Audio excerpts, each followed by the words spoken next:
So, hi, we're here with Diane Watson, Hartlepool-based artist. Would you like to tell us a little bit about your practice, Diane? Hi, I am an environmental artist. I collect lots of plastic and debris off the beach, and I make stuff out of the things that I find to highlight just how much damage we're doing to the environment. Perfect. When did you first get involved in the arts? Really, it's all I've ever done. Can I say from when I was at school? Because I never went off and did anything proper. I shouldn't say proper, should I? Never went off really and did anything else. Left school and went to art college and then went to uni and then messed about for a bit and then got a teaching job and then did some more art. So I've never really done anything else. So is that how you, like kind of from a career point of view, did you go straight into teaching after doing all of your formal education? No, not when I left university the first time round. I did a degree in ceramics. So we've spent a few years just making and selling pots. And then I went back and did a degree in textiles. And then I got a teaching job after I'd finished that degree. So I taught the now Northern School of Art for about 15 years and then took redundancy and I've just been doing my own stuff since I left. So I suppose you've alluded to this slightly at the beginning, but what is it that inspires your work and influences your work? Now I kind of guess where I live and just the current sort of environmental situation. It hadn't really been anything that I'd planned on doing, although it's always been something that I've been interested in sort of the natural environment. When I kind of did textiles, it was a lot about kind of dyeing fabrics with organic materials and things like that. So I guess it's always been part of what I've done. I'd rather be outside than inside, just generally. And so, yeah, so because I live by the coast and I'd started collecting things, it it's kind of spun out of control realistically into what that I do now. And what do you do with all of the plastics after you've made artwork out of it? Because I suppose that's a massive problem of kind of then disposing of it. Yeah, I brought a shed when I took redundancy from the Northern School of Art. That was going to be my potting shed. That was the plan, best laid plans and all that. It's now just completely jammed full of plastic stuff that I reuse. It's not like once I've used it to make some of the designs that it just gets binned. I organize it into colors. I know people just go like, you're completely crazy. So yeah, I'll have a sort of bucket full of blue stuff and bucket full of green stuff and red stuff and what have you. And then when I want to do something, you know, that'll come back out and be organized in a different way to tell a different kind of story about what I find.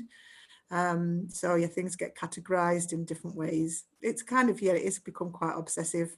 I love it. I have realized I'm quite an obsessive person. It's only kind of dawned on me recently. Oh, it's fantastic. I love it.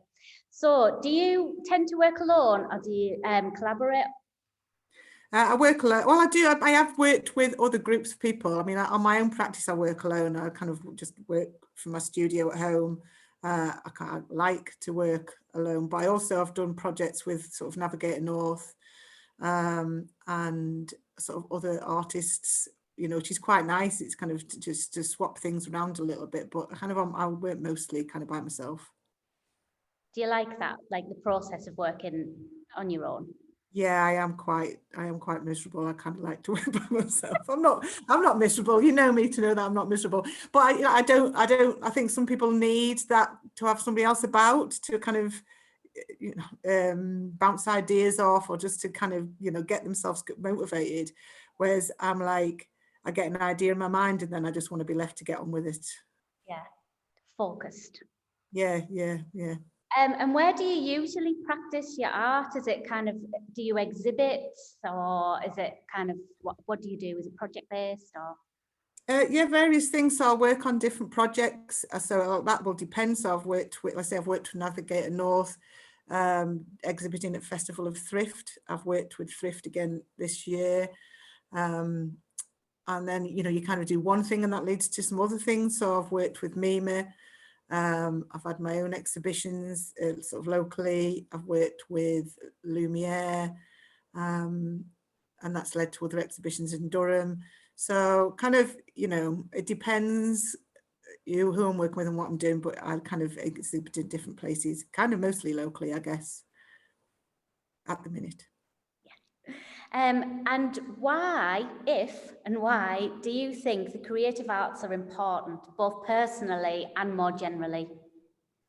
For me, I think it's just like personally, it's an outlet for, what's going on in my head. I don't know if that makes sense, but the ideas that I have need to come out. If they stayed in, if I didn't do this stuff, I'd probably explode. There'd be some kind of explosion. So for me, it's like just a way of expressing my ideas. I'm not very good with English and things like that. So yeah, it's just kind of a way of expressing sort of the way I feel about the environment and what we're doing to the planet, and kind of raising awareness. A lot of the work really is about kind of raising awareness of what we're doing. I think a lot of people, when they see my work, are kind of surprised by the amount of stuff that I've managed to find when I'm out just walking the dog, and just a range of objects. So it's totally an awareness raising kind of exercise as well for me. I think kind of on a more general level, it is important that we communicate with each other in a variety of different ways. I think especially during lockdown, I think people have realised just how important, having that kind of voice, being able to go to gigs, listen to music, all those things that, make life interesting really. Otherwise it'd be quite boring, wouldn't it? Has lockdown had an impact on your business? And on yeah, I mean, inevitably it's had an impact on everybody's business. I was lucky, very lucky, that in the beginning of early March, I got Arts Council funding to do a project that took me through till September. I should have been going into schools and doing community things. So I wound up doing that work by myself, which kind of changed the nature of what I ended up doing. I think as a creative person, you learn to be adaptable, because we have to be. That's kind of the nature of what we do. So that work all got made by myself. I should have had an exhibition in April. That didn't happen. That's now going to happen next April. Fingers crossed that we're all allowed out by then. I've got another exhibition kind of on hold, but I'm also doing some work for a sculpture trail in Amble. So I've had that work to do. So that's kept me going. I've made it through the year. There's still money in the bank. So it's not been as it was, as I would have intended it, but I've kind of adapted and changed the way I've worked to do other stuff. And it's kind of brought me a bit of time to do new work, to think about what I'm going to do next. Whereas if I've been really busy, I probably wouldn't have had that time to contemplate what I'm going to do next, really. Yeah, that's what I was going to say. Has it kind of had any effect on your plans for the future that maybe wouldn't have happened had you not have had that time? Yeah, I mean, like I say, it's slowed us all down, there's nothing we can do about it. And I'm like, I've been fine, because as long as I can get out on the beach, if they'd stopped me doing that, it might have been a different matter.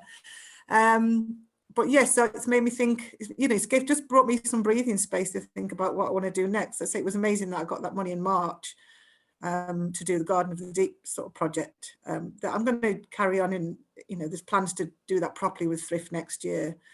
All being well. But yeah, it's kind of brought me some time to kind of contemplate what I'm going to do next and think about, I can't just add information and I can keep making patterns out of the plastic, that I find, but it's going to, I've got to think of other ways of saying what I'm doing, having that conversation. So I'm kind of focusing on looking at all the kind of fishing line that I've been collecting for ages, and all the fishing sort of ghost net, they call it, the kind of old bits of fishing net that I find loads of, that I've looked at for ages. I don't know what to do. What I'm going to do with that. So I am kind of now started to do something with that. So yeah, it's brought me a bit of time, really. You just got to make the most of whatever life throws at you, haven't you? It's kind of the way I operate. Yeah, sure, that's how resilient everybody's been, hasn't it, this year? Yeah. I think, people makes you realize what's important to you, and the things that you need and the things that you don't need. But I'm kind of that kind of state of mind anyway, more or less, I think. Fantastic. Well, that's it. That's all of my questions. Thank you very much. No worries. Nice to have a chat with you. And you. See you later. Bye. Bye.